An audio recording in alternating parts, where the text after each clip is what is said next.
Hey everyone, I'm Zero and welcome back to Zero 2. Today I'm starting off a new recurring series for the channel that I'm going to tentatively refer to as Pack Previews. In Pack Previews, we'll take a deep look into what new staples and sleeper picks are hidden within the newest upcoming Yu-Gi-Oh set, alongside some fun and interesting cards that I want to highlight. I've read every card and handpicked out some of the best cards that I expect to have the largest impact on the upcoming metagame to save you all the time of having to do the same. Without further ado, let's jump into it. Rage of the Abyss releases on October 10th or 11th, depending where you are in TCG land, and is an 101 card set with support for a wide range of old and new strategies, so let's talk about it. Starting out with the best cards in the set, the number 5 slot on this list will talk about the new Shark support.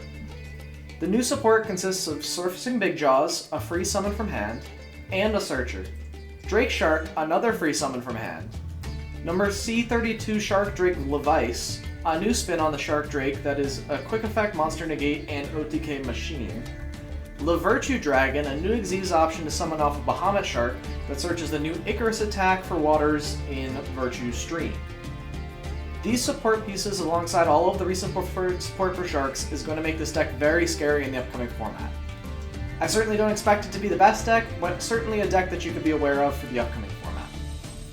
In the number 4 slot, we have Fire King Courtier Ulcanix, giving a new support to an already strong meta contender in Fire King Snake Eye is scary enough on its own, but Ulcanix is basically a custom card. On summon, it destroys a fire monster to be a Rhoda for any Fire King, essentially, and on destruction, summons their OG boss monster from deck, offering another layer of extension. This card is extremely powerful and should provide immediate power spike to both Fire King Pure and the Snake Eye variants. At the number 3 slot, we have the Azamina archetype, a brand new archetype of fusion monsters debuting in this set. They're designed to bolster the Simple Spoils Diabell Star cards, and are expected to revitalize the banlist hit Snake Eyes back into the meta forefront. This archetype consists of 3 different fusion cards, 1 normal spell, a quick play spell, and a trap, that all send Simple Spoil spells as cost for their summoning conditions to summon out their various fusions. Their fusions consist of a Searcher, an Omni Negate, and 2 other fusions that offer both removal and recursion for the deck. They're all tied together by a continuous spell, which searches the fusion spells, and acts as the cost for the fusion spells, making a compact main deck package with powerful payoffs in the extra deck.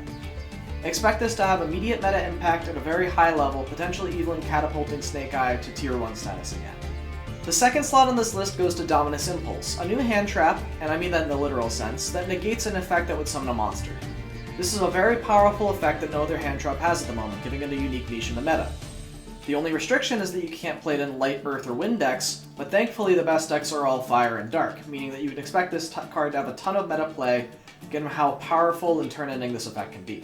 The top slot on the list is probably not a surprise to people who have followed any of the online discourse surrounding the set, since the best and most impactful card to come out of Rage of the Abyss is easily Mulcharmy Fuelos.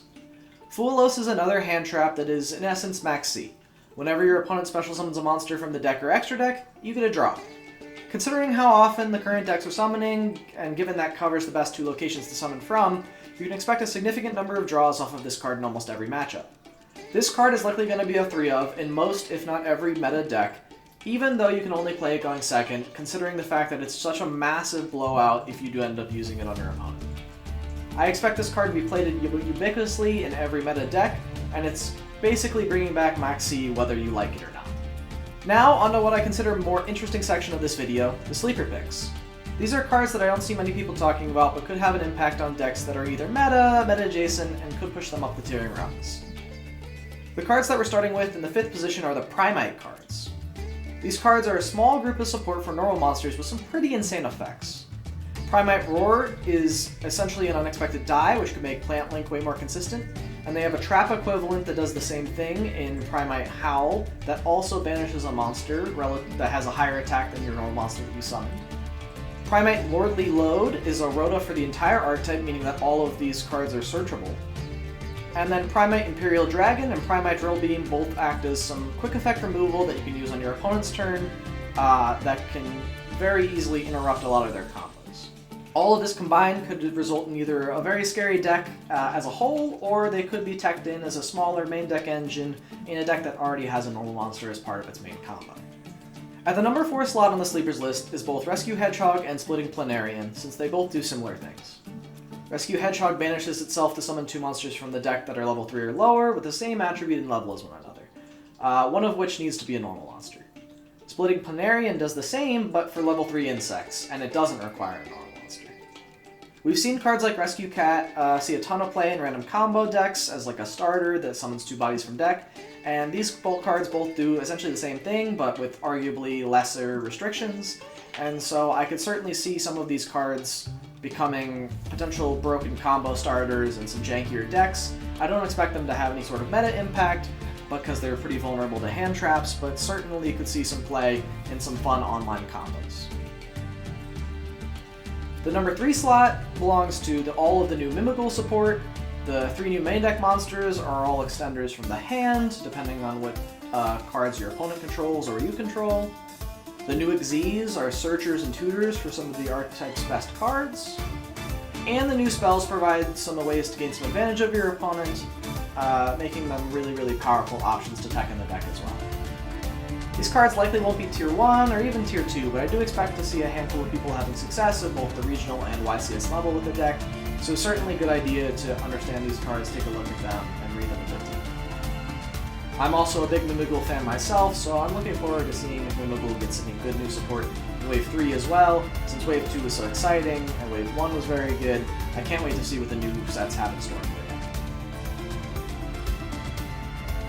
The number 1 card on the sleeper cards list to watch out for are the new Goblin Biker cards. Goblin Biker Gone Wild is a new main deck monster that on summon can summon the Goblin from deck, and then when it's sent to grave, typically when you detach it from one of your Xyz monsters, gets to equip a card on the field of your Xyz, which is pretty powerful. Their new spell, Goblin Biker Grand Breakout, is a powerful quick play that summons a Goblin from deck. And while it does require you to tribute a monster to do so, this can also let you play around hand traps like Imperm and Veiler on some of your monsters that were more vulnerable to it in the past, making it a strong piece of both extension and the starter card if necessary. Lastly, their new Trap is a very strong piece of either removal or grave disruption, providing some versatility and layered interaction to the Goblin Biker end board. Goblin Biker had already been floating around at that rogue level, and I expect that this new support is going to push it up the tiering rung a solid amount. You could see it as a successful contender, definitely at the YCS level, I would expect. And last but not least, we're going to jump into my personal favorites. And these are in no particular order, unlike the previous lists. These are just some cool cards that I found while reading the set that I thought I'd highlight since I thought they were either funny, or interesting, or neat. The first one is Summer Schoolwork Successful, a funny alternate win condition card. It's not really good. You have to really set up a dedicated strategy to even potentially pull this off, but I just thought the card was so funny, giving another alternate win condition, even if it's a really hard one to achieve, is always something fun to see in Yu-Gi-Oh! Token Support is a really cool continuous spell that both boosts up your tokens by basically combining them all into one super powerful token, and then also acting as a replacement for all of your tokens if they get destroyed by your opponent's cards. The card itself seems really powerful, and I could see some sort of like janky token deck making some sort of local splash, especially alongside all the new Primite cards, which support the normal monsters, which tokens typically are. So that could be a pretty cool deck that you could explore around with again at like a casual, local, fun YouTube combo level. The third card is Coming Song Morganite. It's the next Morganite spell, and I only am highlighting this because I think it's an interesting direction, as opposed to the first Morganite was designed for control decks to slow them down a little bit, whereas this one is designed for like OTK decks where you want to go in and do a ton of damage really quickly. The next card, Ruby Sapphirus, the Adamant Jewel, is a new rank 9 that has effects based on whether it has fire or water monsters as material. This is already niche enough to make it a bad card, but I thought the water effect was really cool, and that you can negate all of the activated effects by your opponent in a previous chain that targeted this card by targeting the card itself. I don't think I've ever seen a card in Yu-Gi-Oh! Have that kind of effect, so when reading this I thought, hey, that's pretty neat, I should probably show this off. And then last but not least is Suru Puru Purun. It's a new water support that tributes a monster, specifically a water monster on board, and then summons itself, and then blows up all of the opponent's cards in the same column. Really cool card. Don't expect to see any play since it's pretty bad, like water. It's not even an extender, it's just like an extra piece of removal. It's not even that good. But it's kind of hard to interact with. It's pretty neat to have like a summon from hand and destroy all in the same chain. So pretty cool stuff to see. I thought the art was cool, thought the name was funny, so highlighting it here. And with that, we've taken a look at most everything relevant in Rage of the Abyss. I didn't cover every card here, there's likely some cards that I missed, so let me know down in the comments which cards you're looking most forward to out of Rage of the Abyss, especially if I didn't comment them or talk on them. I'd love to talk about them down in the comments.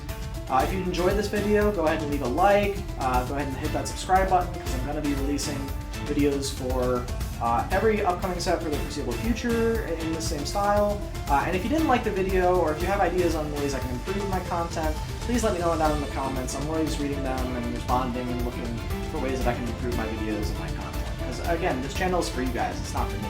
So whatever content you're interested in hearing or seeing, I'm interested in making. But yeah, thanks everyone for watching. I really appreciate everyone who stayed to the end of the video. And I'll see you in the next video. Have a good one.